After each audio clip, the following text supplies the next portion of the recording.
of local volunteers in Southern Africa gather in Durban to learn how to better carry out Tzu Chi's work. We take an in-depth look at exactly what is it we are applying to our face each day. Welcome to our headlines. I'm Wendy Chen. Thank you for joining us.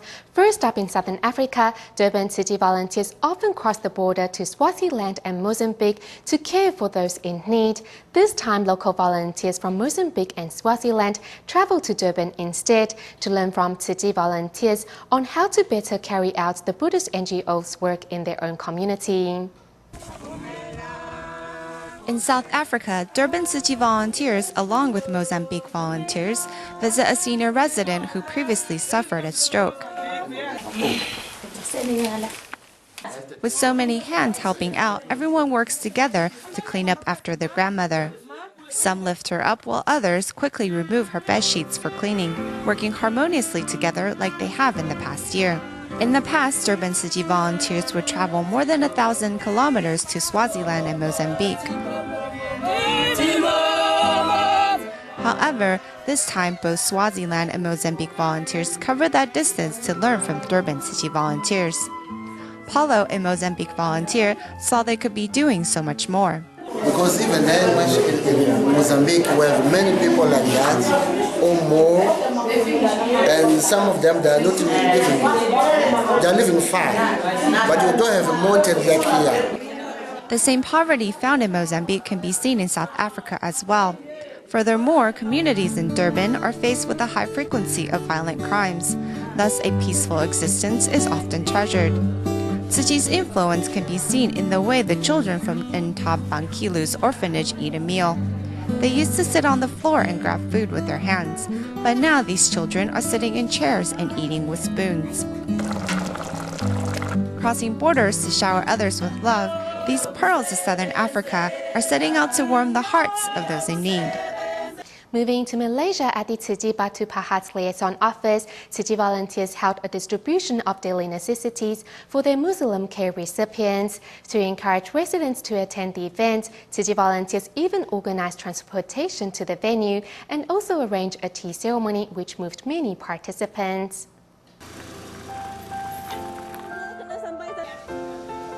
Malaysian Tzu Chi volunteers recently held an event, especially for their Muslim care recipients.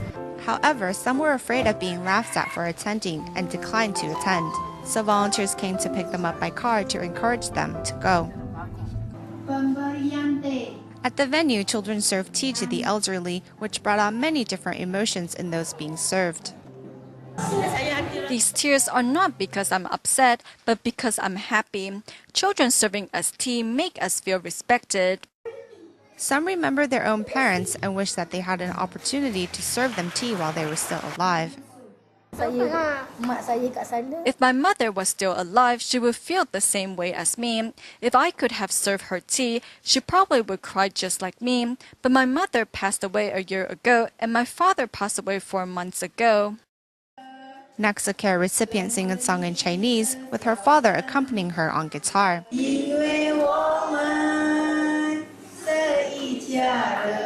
Not fluent in Chinese, the young girl had practiced the song for a long time as a way to show her gratitude for the love and care she's received from Tzu Chi. At the end of the event, volunteers presented each care recipient with enough aid supplies and well wishes to last them until the next gathering. Also in Malaysia, Kuala Lumpur Tzu Chi volunteers helped arrange a field trip to a chocolate and cookie factory for refugee children from Myanmar. This rare day out not only helped broaden the youngsters' horizons, but also gave them a taste of Tzu Chi's sweet love and care. Chocolates are a treat for most people, these Myanmar refugee children included. Knowing they are visiting a chocolate factory, these children are excited beyond words. Today is about bringing the students out to do some hands-on learning. This is a required course in our education program for refugees. We want to give the children an opportunity to see how the chocolate they like to eat is made, as this is not something books or the instructors will teach. Since 2008, Tzu Chi Selangor and Kuala Lumpur chapter has teamed up with the Malaysia's United Nations High Commissioners for Refugees Committee 5 times to host field trips for young refugees. During this most recent field trip, many children got a chance to taste their first piece of chocolate. This morning our facility is empty as we cancelled other tour groups to especially host these children. The Malaysian government does not officially recognize these refugee children, thus the needs of such children are often neglected. However, with the chocolate factory's thoughtful gesture, along with Tzu Chi volunteers' love and care, today these young ones are feeling very spoiled. So I think this is very great for Tzu Chi to organize this thing for us, and it's also the children are benefiting from that. So we thank Tzu Chi for that. Taking a bite of chocolate, these children not only taste its sweetness, but also the love that made it possible for them to be here today. The Tzu Chi Malaysia chapter has held ceremonies to celebrate the Buddha's birthday for decades in the nation. In 2011, the Tzu Chi hosted event was officially recognized by the Penang state government. And in the same year, Tzu Chi's vegetarian campaign successfully inspired 40,000 residents across Malaysia to go meatless on the day of the Buddha's birthday. Through such events, Tzu Chi is finding its way into the hearts and lives of Malaysia's citizens and showing that different faiths can coexist in harmony and respect. I feel that my heart has been cleansed. When I heard the Buddha's name, I felt joyous. We feel very peaceful this morning after having been here. Hearing the Buddha's name left me very moved.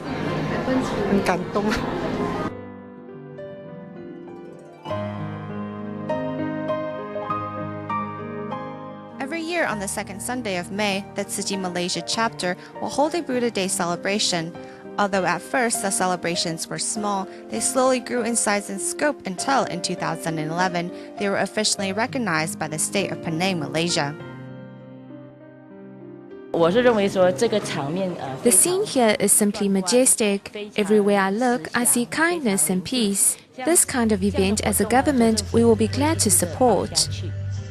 The ceremony also highlights how the various religious groups live in harmony here in Malaysia, as the venue of the 2011 event was located near an Islamic mosque. Volunteers waited until the mosque had finished its evening worship before starting. 那更难得的，那就是呢，这种的宗教互相的尊重啊比如说，在那里呢都是伊斯兰教的国家。因为这个运动场是临近于清真寺，那清真寺呢，在每天的傍晚7点26分，他们呢要礼拜，所以慈济人呢保持了静音。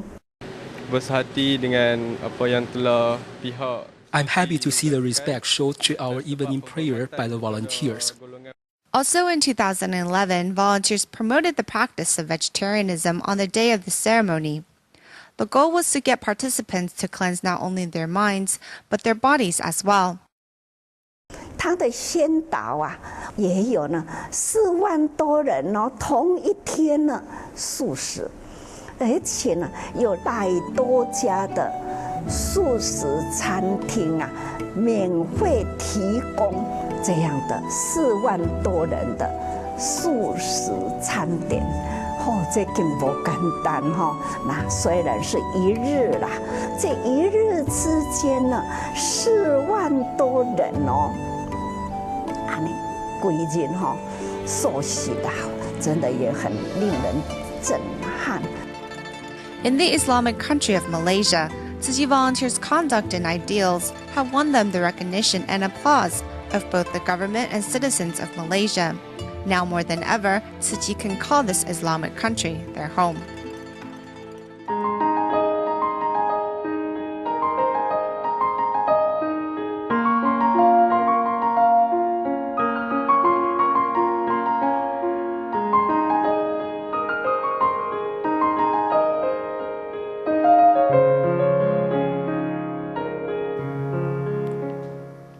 Taiwan's annual cosmetic manufacturing output is approximately $3.1 billion, with domestic manufacturing alone accounting for $500 million.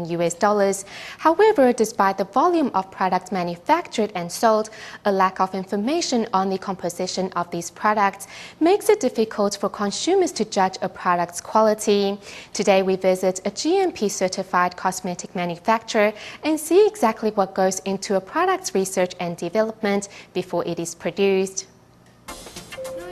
Add 1 gram of hyaluronic acid to 99 milliliters of water and you get 1% concentrate of hyaluronic acid solution. This is no different than the high concentrate hydrating hyaluronic acid serum you find on the market. However, you don't have to spend a fortune and add more hyaluronic acid to get this viscosity.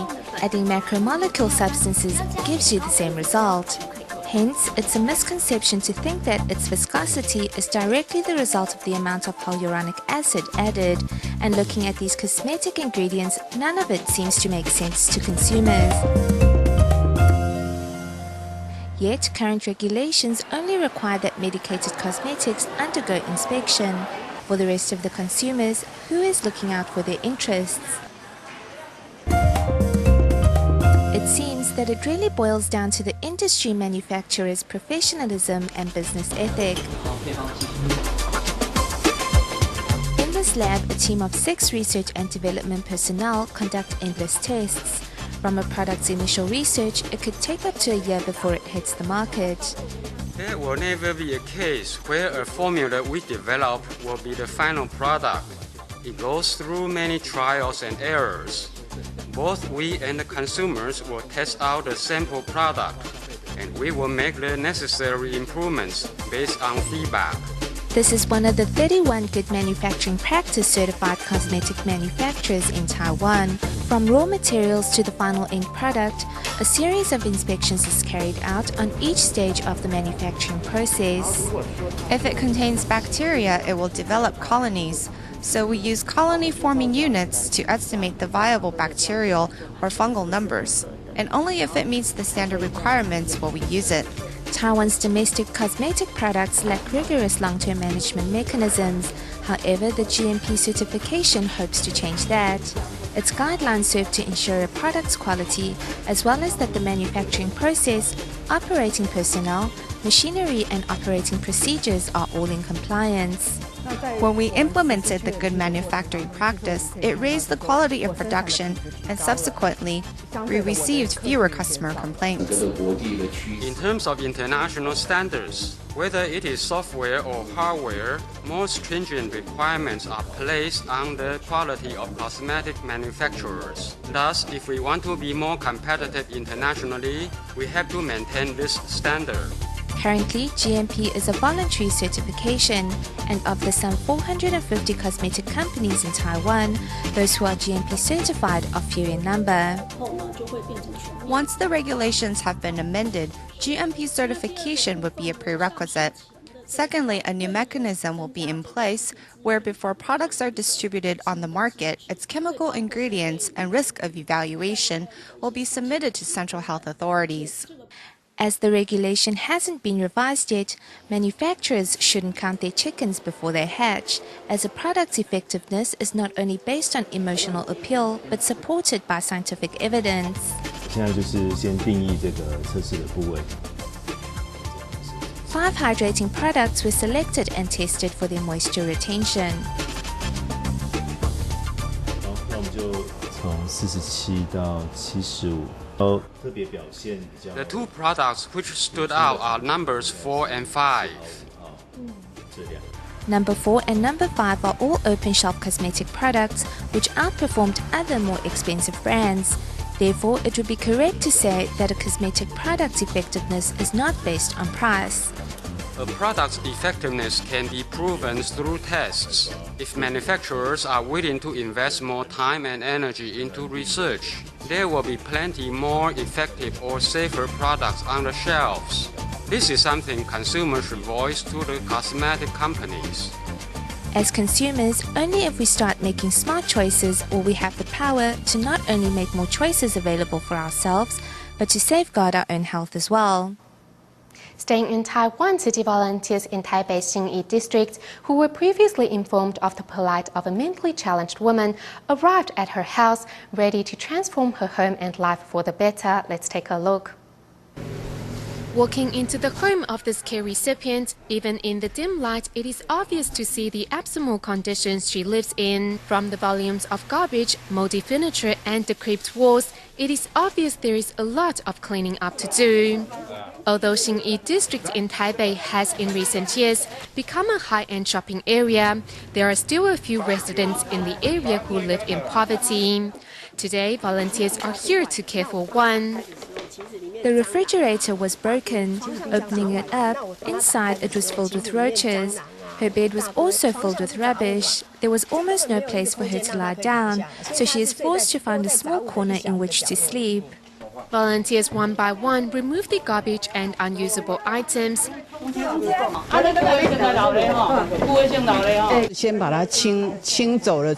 will first clean out the old furniture, and then in the afternoon, bring in new furniture. We will also spray some natural cleaning agent in the house.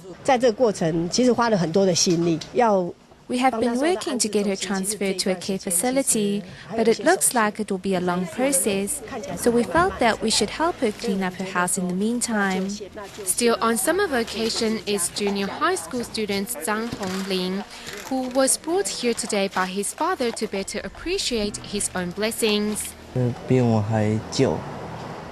It is a lot messier and older than my home. I have never seen such an environment or such an old home. Without seeing it for himself, even if we tell him, he would have no way of really knowing. Bringing him here, he can understand that he is actually very lucky to have a clean house and a mother and father that look after him. Tzu Chi's help over the past 2 months has meant this care recipient no longer has to go through life alone, and this light of love will continue to bring hope to dark corners everywhere. You might think that head lice has long disappeared from Taiwan. In fact, many tribes in remote areas around the island are still troubled by this issue. To reduce the spreading of head lice, Tzu Chi Foundation and medical staff at the Hualien Tzu Chi Hospital has worked to advocate head lice prevention in local communities. Besides helping local residents clean up their environment, medical staff also worked with pharmaceuticals to come up with better and quicker treatment for head lice. Here's more. In this mountainous region of Hualien County, older children go around with short hair as there has been an outbreak of head lice going around.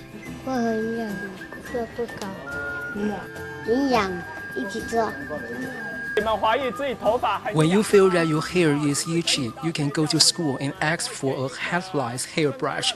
This hairbrush can detect head lice, so you can know if you have head lice or not. Head lice are insects that spend their entire life on the human scalp and feed on exclusively on human blood. Nowadays, it is hard to believe that head lice still exist. But even in the United States, at least 12 million people suffer from this problem every year. School is the primary place we go to cure hair lice. In fact, schools along the east coast of Taiwan have been focusing on solving the problem of head lice. Unfortunately, they haven't been successful. To solve this problem, Tzu Chi volunteers and medical staff seize the summer holidays to help local residents clean up their immediate surroundings. We have been brainstorming on the things that can lead to the spread of head lice, and we realized that community sanitation should be the first thing we should focus on. 60-year-old Ms. Song has been living in a dark and unventilated environment for years and constantly suffers from head lice. To get rid of the lice, she even shaved her hair, but it did not solve the problem. I think the first thing to do is to improve local residents' living environment. We won't be able to solve this problem if we only help students cure their head lice. The first thing to do is to encourage local residents to improve their personal hygiene. This is a concept that should be advocated not only in schools, but also in communities. In 2011, Tzu Chi Foundation started promoting head lice prevention in local schools. The volunteers even thoughtfully set up water heaters in schools so children could wash their hair with warm water during the winter. Unfortunately, this year, medical staff discovered that head lice have become resistant to some treatments. Although the medicine works, currently we still can't prevent head lice from reoccurring. I told Tzu Chi brothers that head lice have become resistant to treatments. Others suggest that we should change the medicine often so head lice do not build up resistance. Other than brainstorming newer ideas with pharmaceuticals, Tzu Chi volunteers have also encouraged local residents to join their ranks in advocating head lice prevention in their own communities. We will come back next week and conduct the second phase of the treatment. We have a 90% chance that we will reduce head lice prevalence before the new semester begins. You are infected when adult head lice are seen in the hair. Some people think that when they find lice eggs, they have to immediately apply medication. That is wrong. With the efforts of medical staff and Tzu Chi volunteers, local residents have become more aware of the problem. To reduce the spreading of head lice, residents have started to dry their bed sheets and pillows under the sun. We like to see these children living in a clean environment. We're very happy when they're clean. We are giving you clean second-hand clothes and bed sheets. Please don't use the old one anymore. If you don't need these things, please remember to throw them away, okay? Thanks to the help of Tzu Chi volunteers and medical staff, local residents' living surroundings are clean and tidy once again, and the long-term problem of head lice is finally seeing some improvement. In Myanmar, 51-year-old Tzu Chi volunteer King No Machit suddenly passed away from a heart attack, leaving behind her only child.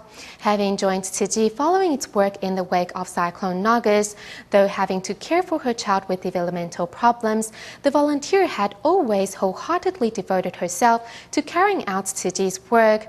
Volunteers and family members all agree that King No Machit's love and selfless spirit will live on in the hearts of many. Hearing that King No Machit passed away from a heart attack, Tzu Chi volunteers called on her home and grieving family. Her sudden death left her family and many of her Tzu Chi brothers and sisters in shock, unable to believe that this quietly devoted volunteer and mother was gone. She was the one that introduced me to Tzu Chi. At first, I didn't want to buy a uniform, so she gave me hers. King No Machit joined Tzu Chi following its efforts in the country in the wake of Cyclone Nagas. Although she was a single mother caring for her son with mental disabilities, she never let it stop her from volunteering wherever needed, a commitment that changed her for the better. After joining Tzu Chi, she changed a lot. She became much more polite and more willing to help others. She would also share her experiences with us. A woman of few words but abundant action, King No Machit's spirit lives on in the hearts and minds of all that knew her. We go to China at the end of today's show, as many residents in Xiamen, Fujian are used to burning joss paper in the 7th lunar month to pray for peace and prosperity. Tzu Chi volunteers held a blessing ceremony in hopes of promoting the right way to celebrate the occasion and also ways to safeguard our planet. We'll leave you with these images. Thank you for tuning in. Goodbye.